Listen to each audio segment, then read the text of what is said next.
Mega Noticias con Paco Ramírez.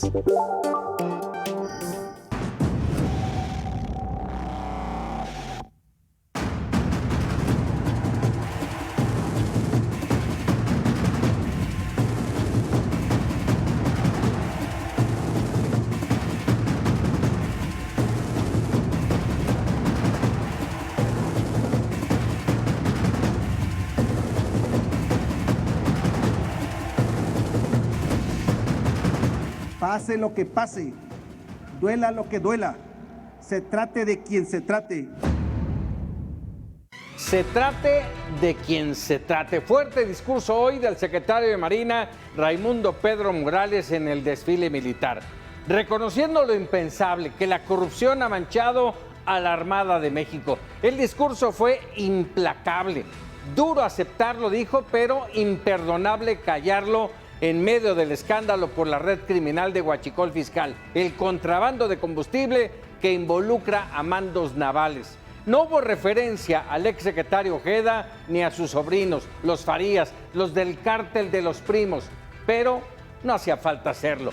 Pase lo que pase, duela lo que duela, se trate de quien se trate, afrontaremos el desafío. ¿Será así? ¿Hasta dónde llegarán las investigaciones? Ya lo veremos. Pero por el momento, vaya momento que estamos viviendo en México. Corrupción, impunidad, Huachicol, Tabasco, La Barredora, Bermúdez, el exgobernador, la red criminal, aduaneros, empresarios y marinos de alto rango. ¿Y por qué no decirlo? Los políticos. ¿Quién pone orden en la casa? Vámonos con la crónica. Jorge Chaparro. En marzo pasado, el gobierno federal anunció la incautación de un buque cargado con 10 millones de litros de combustible en el puerto de Tampico, aunque la documentación oficial señalaba que transportaba aditivo para aceite lubricante. Unos días después se informó otro mega decomiso, ahora en Baja California, en un predio propiedad del senador de Morena, Gerardo Novelo Osuna. Se almacenaban cerca de 8 millones de litros de combustibles. Se decomisaron el buque, el predio y una importante cantidad de pipas y contenedores, pero no hubo ni un detenido. Los decomisos fueron sucediendo con rapidez. En los municipios de Ramos Arizpe y Saltillo fueron encontrados 15 millones de litros en 129 carrotanques del tren. El colmo fue encontrar una pequeña refinería en Coatzacoalcos, Veracruz, donde se localizaron 500,000 litros de petróleo crudo. Aquí se cruza con La Barredora, un grupo criminal de Tabasco encabezado por el exsecretario de Seguridad Hernán Bermúdez Requena, nombrado por el entonces gobernador Adán Augusto López, pero otra vez no hubo detenidos. La autoridad trabajó durante estos meses integrando las carpetas de investigación y el domingo 7 de septiembre anunció 14 detenciones, entre ellas 5 marinos en activo, 1 en retiro, 3 empresarios y otros 5 exfuncionarios de aduanas. Lo más sorprendente es que entre los marinos en activo se identificó a los hermanos Manuel Roberto y Fernando Farías Laguna, sobrinos políticos del exsecretario de Marina, Rafael Ojeda, a quien le deben su ascenso meteórico en la Marina hasta alcanzar el grado de vicealmirante y contraalmirante. Fernando se encuentra prófugo y Manuel ya fue arrestado. También con rapidez, al menos 4 marinos y 2 funcionarios de la Fiscalía General de la República relacionados con las investigaciones fueron asesinados en el último año. El viernes pasado por la noche fue detenido en Paraguay Hernán Bermúdez Requena, exsecretario de Seguridad en Tabasco y acusado de ser líder de La Barredora, presunto grupo criminal dedicado al robo y tráfico de combustible ilegal. Incluso el gobierno de Paraguay lo acusó de pretender instalar organizaciones criminales en aquel país. En 60 días se resolverá si es extraditado a México. En este ambiente, el secretario de Marina, Pedro Morales, reconoció que para los marinos resulta doloroso que algunos miembros de esa institución se hayan involucrado con criminales. Pase lo que pase, duela lo que duela, se trate de quien se trate, porque el amor al pueblo solo puede corresponderse con el mismo sentimiento. Agregó que la denuncia, como aseguraron el fiscal Alejandro Gertz y el secretario de Seguridad Omar García Harfuch, provino de los propios marinos. Fue mediante un ejercicio de sabiduría, sensatez, congruencia y humildad que pusimos ante la ley, ante la conciencia y el escrutinio de las y los mexicanos, actos reprobables que, no nos definen como institución, sino que podían enquistarse y quedarse para dañar a nuestro pueblo. Son tiempos de definiciones, ya no pueden venir con el cuento de que no se dieron cuenta o no sabían. Si no se dieron cuenta, pues ¿qué pensaban? Si no sabían, ¿son culpables o no? Volvemos al estudio contigo.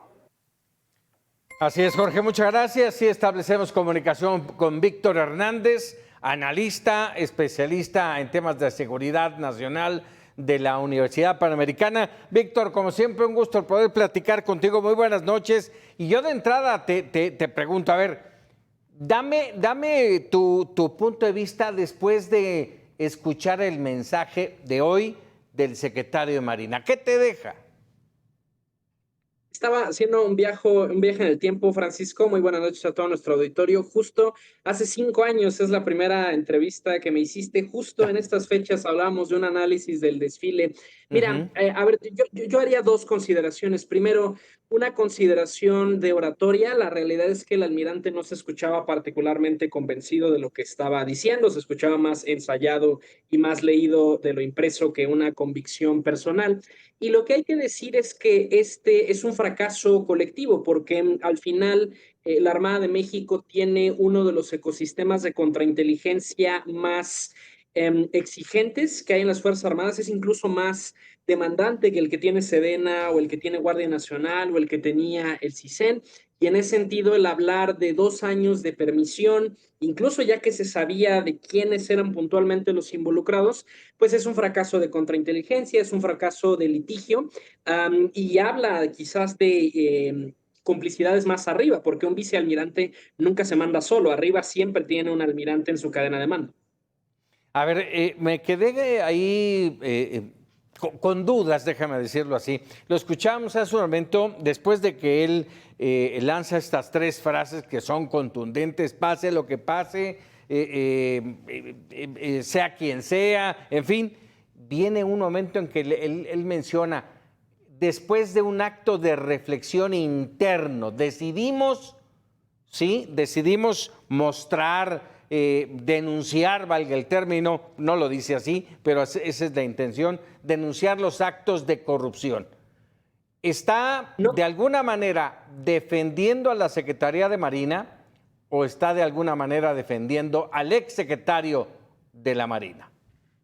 Nótese las palabras, no está diciendo como fruto de una investigación exhaustiva, como fruto de una serie de acciones de contrainteligencia, sino que se está trasladando más bien al terreno de lo moral, de lo optativo, de lo reputacional, y en ese tenor, pues no suena particularmente convencido. Además, nótese las palabras, ¿no? Cuando habla del amor al pueblo, si hay algo que es aristocrático en las Fuerzas Armadas, es precisamente la Marina. La Marina, a diferencia del Ejército, no tenía ese discurso de somos un ejército popular, un ejército emanado de la revolución. La Armada tiene todavía muchas lógicas aristocráticas del siglo XIX, sobre todo entre los oficiales.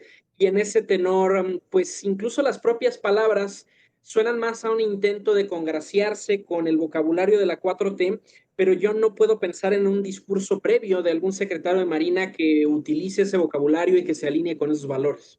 Oye, a ver, conoces muy bien a las Fuerzas Armadas. La Marina Armada de México se cuece aparte. No es, déjame decirlo así, no es populista. Nunca lo ha sido. Siempre ha estado totalmente separada del Ejército, de la Defensa Nacional. Y hoy, con este entramado, estábamos hablando de una de las instituciones consideradas impolutas, ¿sí?, que no han tenido mancha. Y hoy, el salpicadero que ha dejado en estas últimas semanas, este escándalo, lastima seriamente a la Marina, lastima, creo yo, y te lo pregunto, lastima a México porque el contacto común, el contacto serio de los Estados Unidos con México es la Armada. ¿Dónde va a quedar ese tema? Y además las detenciones ocurren concatenadas a la visita de Marco Rubio, es decir, ahí hay terreno para especular si esto es un golpe al enlace que tenía Estados Unidos en México o si al revés se trata de una solicitud expresa del gobierno de los Estados Unidos. A ver, esto tenía que pasar inevitablemente. Advertíamos que al entregarle a las Fuerzas Armadas más actividades había mucho más riesgo de corrupción.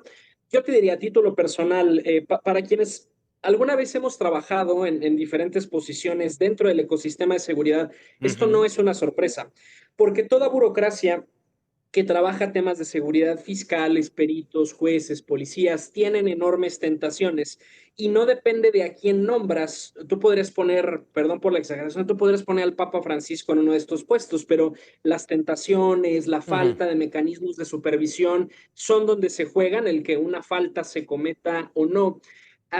Y sí, es un golpe a la línea de flotación, a la institución que estaba incluso por encima del ejército en términos de popularidad y de legitimidad. Un golpe que además me parece viene avalado cuando menos con el silencio de Sedena, porque Sedena es el gran beneficiario de la Guardia Nacional, de la desaparición del CISEN, de la desaparición del Estado Mayor Presidencial. Y en ese sentido, aunque no puedo decir que Sedena sea quien genera este golpe porque los marinos se lo dan a sí mismos, sí que son los grandes beneficiarios de esta debacle reputacional que están sufriendo los marinos. Cuando él dice se trate de quien se trate, ¿tiene mensaje, tiene un destinatario? A mí me parece un poco más porque a ver, en Ayotzinapa se dijo lo mismo, cuando se investigó la Casa Blanca se dijo lo mismo, digamos, yo soy un poco más escéptico con esos fraseos. Ahora, el almirante Ojeda, el secretario de Marina, sí tiene muchos problemas ahorita legales. El primero, pues fue la revelación por ahí de 2022 de unos videos del basurero de Cocula de marinos a su mando, llegando primero a la escena del crimen antes del personal de la Fiscalía General de la República al estar tratando de rescatar a los normalistas, y eso en sí mismo es una violación al debido proceso porque quien tiene que procesar una escena del crimen son los ministerios públicos, no otro tipo de autoridad. Estos mismos individuos, sus dos sobrinos políticos, ya en 2022 Loret de Mola les había hecho marcaje personal con una serie de reportes de malversaciones, de tráfico de influencias, de mal uso de ciertas posiciones para los ascensos y para el manejo de los dineros para obra pública. Y no olvidemos que el actual secretario de Marina no llega a su posición por su proeza naval o militar, sino porque él fue el titular de esta empresa que se creó del Istmo de Tehuantepec como parte de las empresas militares que crea la 4T. Es decir, el almirante Morales está ahí por su calidad de empresario, no por su calidad militar, y eso también hace mucho más difícil la relación con quien al final le hizo su carrera, que es el almirante Ojeda. Caray, pues vaya revelaciones que estaremos muy pendientes porque en los próximos días mucho se tendrá que revelar, Víctor, y te lo pregunto por último. Ya hay quienes están encontrando vínculos entre la Barredora, Tabasco, el Huachicol, esta red, los marinos. ¿A dónde vamos a terminar? El gran problema es que esto es un ecosistema criminal, es decir, no solo veamos el árbol, fijémonos en el bosque, o sea, pensemos en Huachicol. A ver, si yo ya tengo una línea de suministros, una cadena logística que lo que mueve es combustible robado, pues al final es un cilindro, es geometría, ¿no? Pues en ese mismo cilindro yo puedo meter armas, yo puedo meter migrantes que están siendo tratados, puedo meter vapes que ya son declarados ilegales. Entonces, ahorita coincidió que el hilo lo agarramos de este lado, pero si lo seguimos jalando, seguramente van a salir un montón de otras cosas. Y reitero, es un ecosistema donde están metidos políticos, empresarios, militares, también seguro personajes en los Estados Unidos. Y yo tengo algo de escepticismo porque, a ver, el almirante Ojeda tuvo que ir a denunciar en calidad de víctima a la Fiscalía General de la República, decir, vengo a pedir auxilio. Si eso piensa el comandante del tercer cuerpo armado más grande del país, el segundo es la Policía de la Ciudad de México, el primero es el Ejército, que tiene su propia policía naval, que tiene su sistema de justicia. Si él mismo no se atrevió a litigar el caso de sus sobrinos, pues ¿qué habría que esperar de alguien que viene de fuera? Un Omar García Harfuch que, por ejemplo, no tiene sus propios recursos, depende de Sedena para que le preste guardias nacionales. Entonces, yo soy un poco escéptico de qué tan lejos va a llegar este caso en los tribunales. Es sensacionalismo puro, nada más. Sí, creo que nos van a dar más política ficción. Caray. Víctor Hernández, siempre un gusto el poder platicar contigo. Gracias, muy buenas noches. Muy buenas noches. 100 palabras con